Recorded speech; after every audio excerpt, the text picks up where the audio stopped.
Setiap proses menuju kesuksesan selalu kita melalui jalan yang kasar dan sulit. Sering kita mendapatkan hasil yang tidak sesuai dengan yang kita targetkan.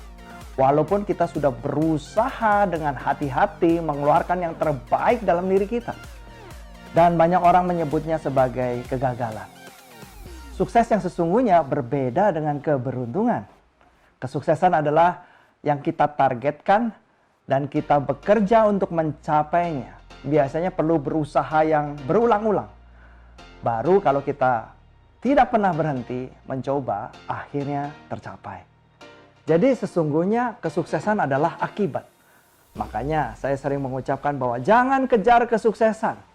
Karena kesuksesan adalah akibat. Kejar penyebabnya, yaitu mental juara. Sedangkan keberuntungan adalah sesuatu yang tidak kita targetkan, namun karena kondisi tertentu yang bukan karena kerja kita bisa mendapatkannya. Saya ingat suatu cerita.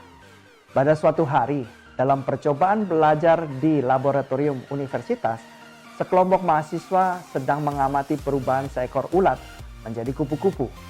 Hari itu merupakan tahap terakhir untuk menjadi kupu-kupu.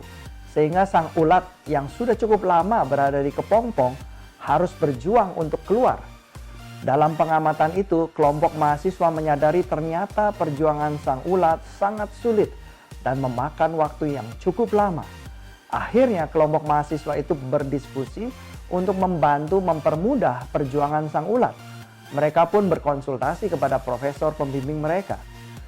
Sang profesor tersenyum bijaksana dan berkata bahwa ini merupakan proses belajar. Terserah kesepakatan mereka untuk mengambil tindakan. Akhirnya kelompok mahasiswa itu pun sepakat untuk membantu meringankan perjuangan sang ulat.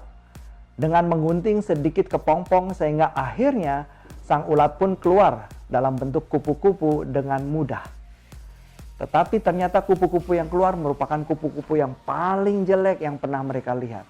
Bentuknya terlalu gemuk, dengan sayap yang terlalu kecil, sehingga tidak cukup kuat untuk terbang.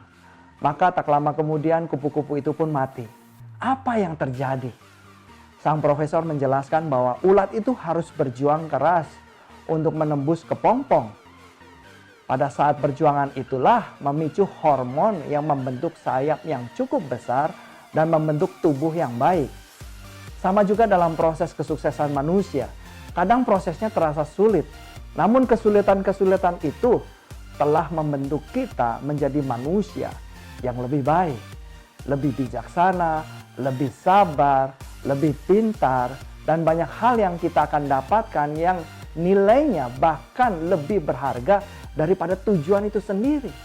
Untuk mencapai prestasi kesuksesan dalam hidup, maka kita perlu terlebih dahulu harus mempunyai tujuan hidup, yaitu goal setting.